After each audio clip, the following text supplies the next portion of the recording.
Hi guys! Welcome to my channel. This is Medyo Guapo. And for today's video guys, meron pala akong ikukwento sa inyo guys. Ito ay talagang totoong story. Story talaga to ng isang Indiano. Ang sikreto ng katrabahong Indiano. So, kung natatandaan ninyo guys, yung mga nakaraang video ko, storytelling ko is about na nandito na ako sa ibang bansa. Nagtatrabaho nga ako dito sa Dubai bilang isang security. So, marami ako mga katrabaho na ibang lahi. Halo-halo guys, pang Pakistan, India, kung saan-saan.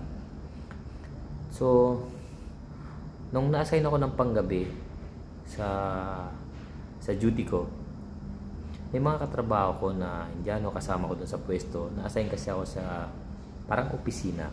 Tinatawag na control room, ganyan. Nung taon kasi na yun guys, nakaupo kami ganyan para yung control, yung ano namin, yung trabaho namin, parang tumatanggap kami ng mga tawag galing sa mga tenants, sa mga nakatira, yung mga reklamo, ng mga may problema. So, hindi ko naman nakalain guys, kasi itong kasamaan kong Indiano, kasi palabiro to guys, lagi niya akong binibiro na peace bomb. Yung parang, tapos lagi niya akong niyayakap. Kasi nga, bata pa ako nga guys Lagi niya akong niyayakap, oh pare, how are you? Lagi akong binabating ganyan. Tapos, iyakapin niya ako ng gano'n. Minsan, iaangat-angat pa niya ako. Sabi ko, bro, like this. Siyempre, parang naging tropa ko na sila ng matagal na. Para tapos, minsan, kasi uso sa kanila guys yung pag nagbabati sa kanila, lalo yung mga Islam. Yung mga batian nila kasi minsan may mga halik-halik pa.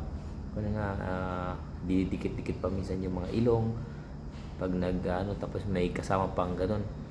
Kiss. So, normal lang sa kanila yon guys. Normal lang naman na ganun yung iba. Yung iba, sa mga locals.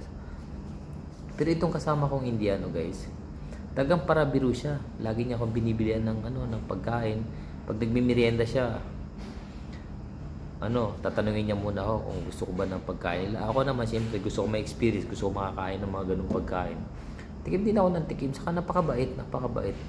At dumating nga yung time na nag-asawa na siya. Kinasal siya doon sa arranged marriage doon sa bansa nila. Tas pagbalik niya, pakita niya sa akin yung mga litrato nila ng asawa niya. Ito pare, ito na yung namin. So lagi niya tinitingnan yung cellphone niya, yung kasal nila. So habang sinaswipe niya yung mga litrato, doon sa cellphone niya, hindi niya siguro na malaya na nasuswipe niya na yung mga kasunod na picture. At nakita ko doon yung kayakap niya, may kayakap siyang lalaki na naghalikan sila. Kayakap sila, tapos may naghalikan sila sa labi. Tapos ko, oh pare, ano yan? Oh, what is that? Sabi ko, what is that? Yo guys, tuloy natin. So, yeah, sabi niya, oh bro, he's my, sabi niya, he's my best friend, my childhood friend. He's my best friend. There's nothing wrong with that, bro. We're always doing like that. We're sweet. We're just same like brothers. So, okay. He swipe. Okay, di pinakakita niya. So, one day, mag-isa lang siya doon doon nga sa pwesto namin, sa inuupuan namin na wala yung mga kasama namin doon sa pwesto, sa table niya. So, busy siya na nanonood ng doon sa cellphone niya. Nakatutok siya talaga guys. Nakatutok siya doon sa cellphone na pinapanood niya. So, walang tao So, ako naman, sinisilip ko siya sa bintana. Hindi ko makita ko anong pinapanood niya. So, ang ginawa ko, dahan-dahan akong pumasok. Kasi concentrate siya Tapos na habang nanonood siya, may hinahawakan siya dito banda sa baba niya. Hinahawakan niya yung niya. So, ngayon, dahan-dahan ako guys. Dahan-dahan ako na pumasok. Nakita ko yung pinapanood niya na na palabas. Yung alam niyo yung lalaki sa lalaki. Yun ang pinapanood niya. Tapos oh pare, naginulat ko siya, what is that? Then sabi niya, oy bro, parang bigla siya namula nung nakita niya na nandun ako na parang speechless siya guys. Hindi niya alam kung anong sasabihin niya. Bro, what you see, sabi ko. So yeah, so you're watching, sabi ko, what is it, man? What is all about this one? Sabi niya. Sabi niya, don't tell to anyone, bro. Sabi niya gano'n sa akin, huwag ko daw sabihin kahit kanino yung nakita ko, kasi ano daw yung ano niya. Sabi ko, tell me, bro, what is the problem? Sabi ko sa kanya, huwag ka mag-alala, sabi ko, your secret is my secret, just tell me that. Kasi nakita ko na are you something like this? Sinabi ko na sa kanya, are you gay? Nahiya talaga siya, bro, namula siya, parang nanginginig siya, bro, sa yung dating palabiro, yung lagi niya kung pinipisbam, niyayakap-yakap, parang nanlumo siya sa isang gilid, parang ganun yung sitwasyon niya, hindi niya may paliwanag kung paano niya aaminin sa akin yung nakita ko. Ayun, nung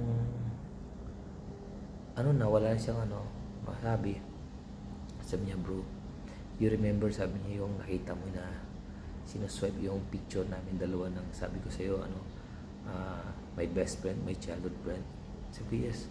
Sabi niya, to be honest, sabi niya, he's my boyfriend. Sabi ko, nagulat ako na sinabi niya sa akin na he's my boyfriend.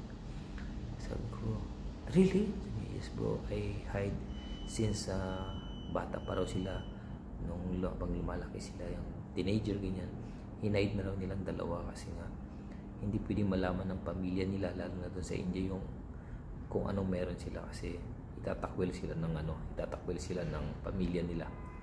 So sabi ko, okay lang ba na nag-asawa ka na? Sabi niya ganun. Sabi niya, yes, he understands, sabi ko ganun.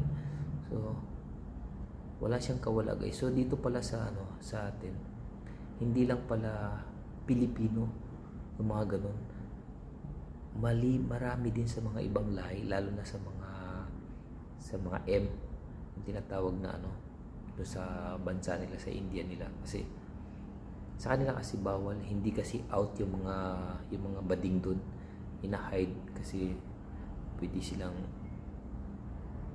yung kantsawan sa society nila, sa So yun, guys, yung sikreto ng isang Indiano, na-booking ko siya. Di niya akalain na mahuhuli ko. Ang tagal na namin magkasama, mahigit na 2 taon. Pero mahigit 2 taon, saka ko na-discover yung sikreto niya. So sana, guys, nagustuhan niyo yung kwento ko. Please follow nyo, guys, yung channel ko, guys, para more kwento pa talaga tayo. Salamat sa mga bagong subscriber. Sana tuloy-tuloy na to, guys. Sana hindi na ako ma-violation ulit. Salamat sa inyo, guys. Ingat kayo.